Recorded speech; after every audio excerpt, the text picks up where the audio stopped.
Vous avez vu passer Katy Perry qui est partie dans l'espace avec quelques autres collègues féminines?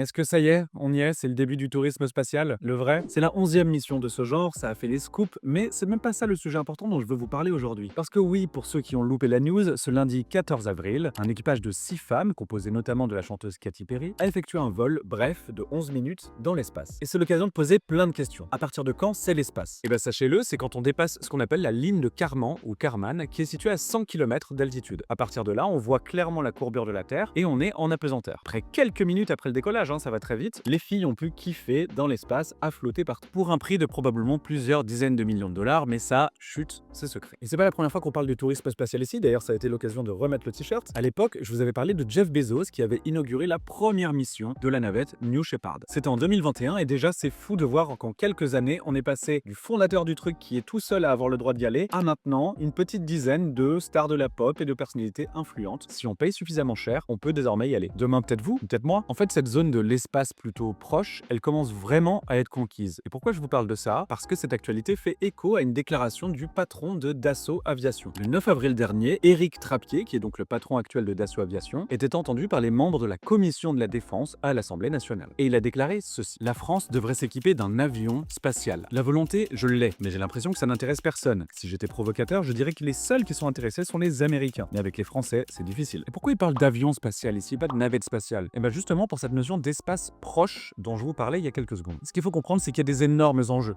dans cette zone. Placer des satellites, transporter des gens d'un bout à l'autre de la Terre sans avoir la friction de l'air, faire des avions donc hyper rapides, voire même dégommer des satellites adverses. Et oui, c'est bien ça qu'il voulait dire, hein. Le patron, il a bien parlé d'un engin qui serait visiblement plus offensif. Un engin qui pourrait donc épauler le lancement de nouveaux satellites, mais aussi détruire d'autres satellites. Qui est assez stupide, puisqu'évidemment les débris détruisent tout le reste quand ils sont en orbite. Mais bref. Et ce qu'il faut comprendre, c'est que tout ça reste extrêmement secret. Les Américains, les Chinois, tout le monde a un projet d'avion spatial un peu secret en développement. Oui. Chez les Américains, le nom de code c'est X-37B, qui a déjà accompli pas mal de missions autour de la Terre, mais qui reste toujours assez mystérieuse. Et en France, on avait déjà eu un programme national qui s'appelait VERA, véhicule hypersonique réutilisable aéroporté. Ça s'invente pas. C'était un système de transport spatial réutilisable pour mettre soit des gens, soit des petits satellites qu'on voulait lancer simplement sans fusée, avec un espèce d'avion spatial donc. Bref, on approche donc de la réalité de ce qu'on appelle donc la bataille de l'espace. Oui, on y arrive, le monde c'est la science-fiction, c'est aujourd'hui. Et les années qui arrivent s'annoncent palpitantes, pleines d'enjeux hyper dangereux, hyper risqués, flippants, oui, flippants, mais palpitants. À la vitesse où le monde bouge, si t'as pas les clés pour suivre, tu vas être complètement laissé sur la touche. Donc suis-moi, on a plein de choses à se dire.